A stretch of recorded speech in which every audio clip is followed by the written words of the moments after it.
We sometimes forget that the gospel writers are inherently editors. Jesus, 3-year public ministry, would have done so many things and said so many things that it would have been impossible to record all of them. St. John himself says so in his gospel. Impossible to record all of them. And so the gospel writers did have to edit. They had to make choices. What are we going to include? What are we not going to include? And in that editorial process, they probably also would have chosen some of the order of things. Not to be untrue to the chronology of Jesus' life, but when you have so many things to choose from, you can choose to put some things here and some things there. So, in St. Luke's Gospel, we have last week's Gospel, which is Jesus giving us the 2 great commandments and the parable of the Good Samaritan. And then we have this week's Gospel of Jesus with Martha and Mary. In the medievals, when they divided the Gospels into chapters and verses, they didn't see fit to separate these. Somehow, very likely, St. Luke has in his mind some kind of connection between the two.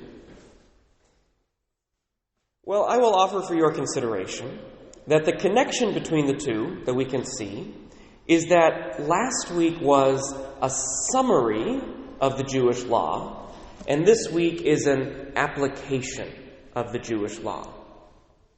What do I mean? Well, first, we have to remember, Jesus is thoroughly Jewish.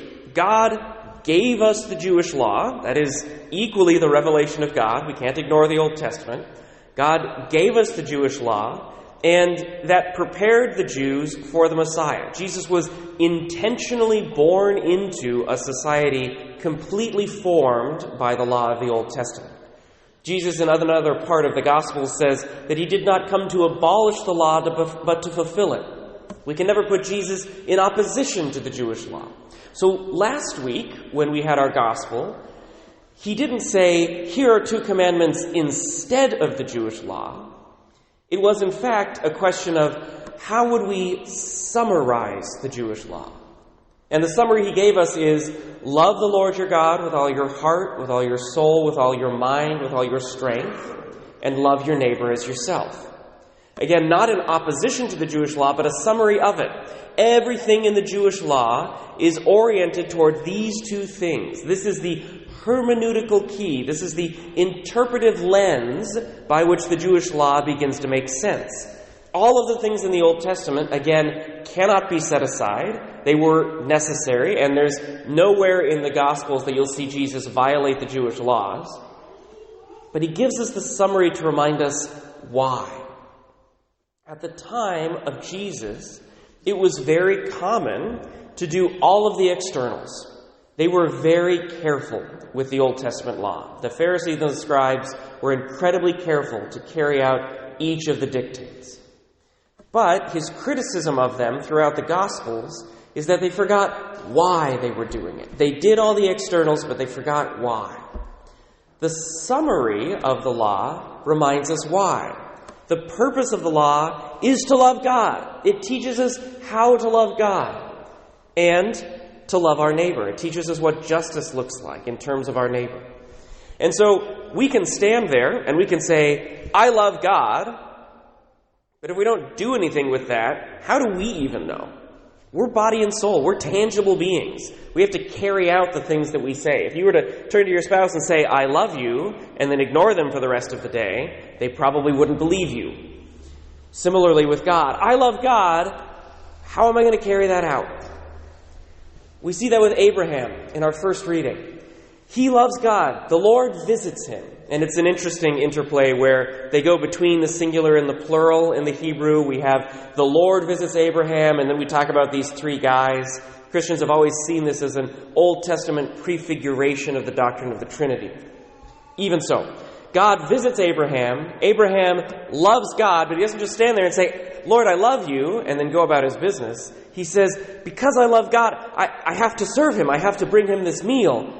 The Lord doesn't need a meal from anybody. He can eat on his own. He doesn't need food. But he brings him this meal because he wants to carry it out. That's the Jewish law. Jewish law is, I love God, I'm in covenant with God, the Lord has saved me, I am thankful for Him, and so I'm going to offer sacrifice in the temple. I am going to follow these dictates that He gives me. It's incredibly important. And then, of course, we love our neighbor because if God loves somebody and we love God, then we'd better love the people that God loves. And we love our neighbor by carrying out acts of justice for them. So, last week was a summary of the law. It was the hermeneutical key. What is the purpose of the law? Today seems to be the application. When we think about this gospel, we often think about false dichotomies. As my grandmother always complained when she heard this gospel at Mass, she'd say, well, somebody had to cook, otherwise nobody was going to eat. Fair enough, Grandma. It's true, somebody had to serve. And the church is wonderful here because she pairs the gospel with an Old Testament reading all the time. It's always paired. That we go through the gospel in order, so we're just going through Luke in ordinary time. But then the church, when she wrote this lectionary, she asked, what's the most applicable Old Testament reading to pair it with? And nowhere in the Old Testament reading today do we hear that hospitality was bad. Nowhere do you hear that it was bad that Abraham cooked a meal. It is seen as the glory of Abraham, that he would receive the Lord like this. So the purpose of the gospel is not to say, don't cook for your guests, don't do housework. Instead, again, it's the application of the gospel. Notice that Martha is not carrying out the hospitality with the same joy as Abraham. Abraham is overjoyed, excited, frenetic even, to offer this meal for the Lord who has visited us. Martha is bitter and angry. She is burdened with much serving. She is unhappy that she has to do this. And because she's unhappy with herself, she's unhappy with her own burdens, she's complaining against her sister. I don't want to do this. Why doesn't Mary have to help me with this thing that I don't want to do? Well, again, application of the law, application of the summary.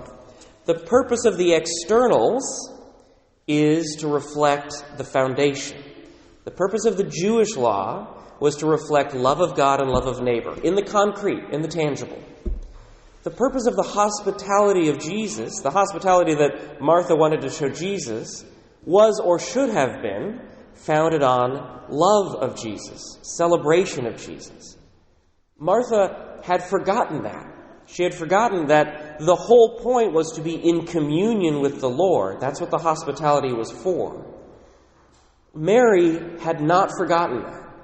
Mary knew what the foundation was. Mary knew that step one is to be in communion, to be in relationship with Jesus, to receive Him with joy. You can just imagine her sitting at His feet and soaking in His words with incredible joy, just so thankful that He was in her home.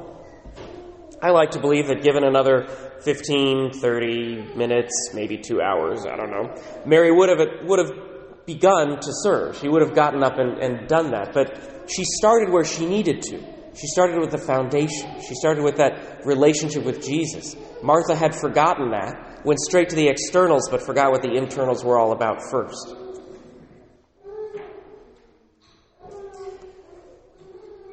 Now this deeply matters for us and our faith.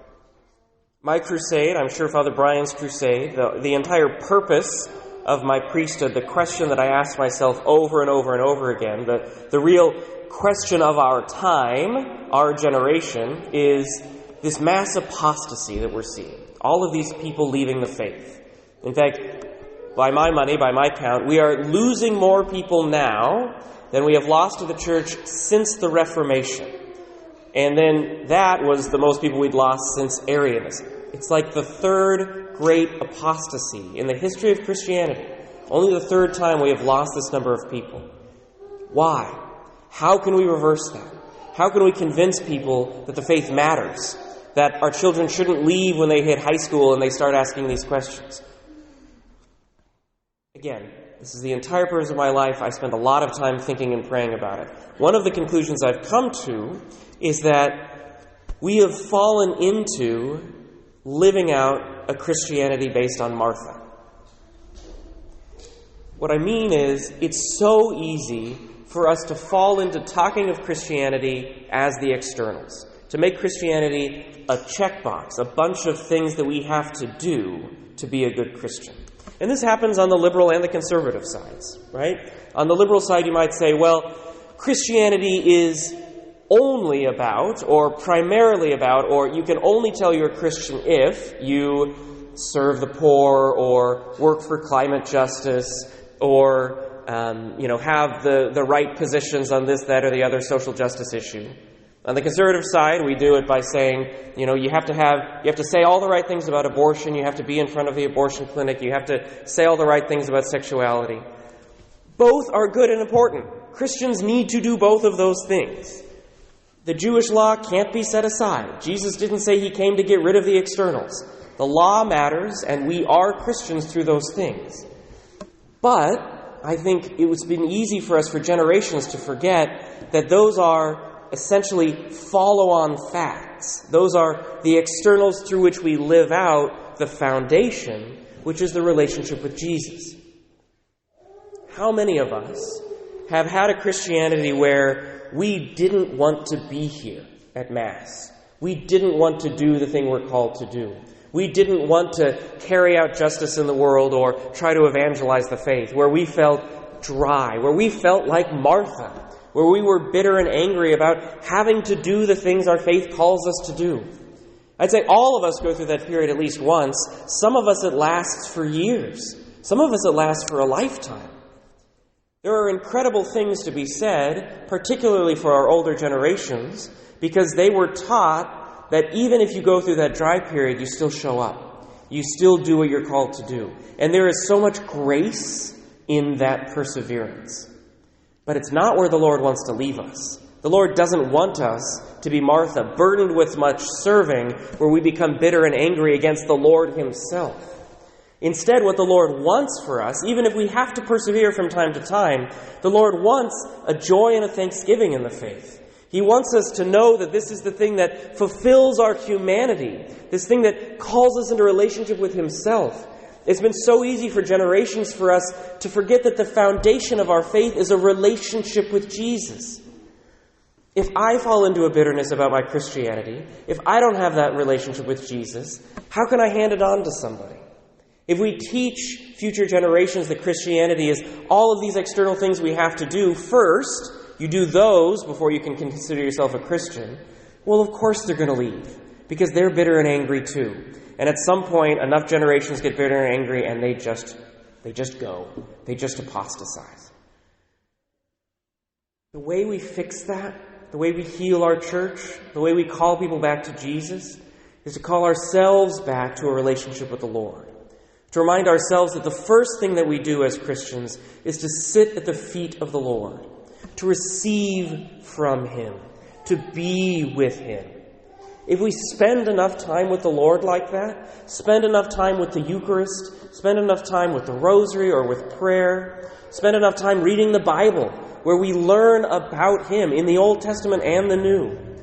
If we take in that relationship with Jesus, if we have that joy sitting at his feet, then all the other stuff comes afterward.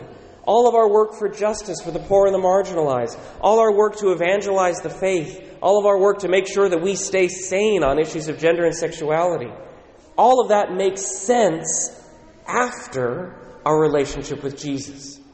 We have to love the Lord first. We have to be like Mary first. And then, when we are called to do the serving of Martha, we won't do it with bitterness. We won't do it with complaining. We'll do it because we are so excited that we have that relationship with Jesus. We'll do it because we are so excited that he is in our home and we have the opportunity to love him concretely with our actions.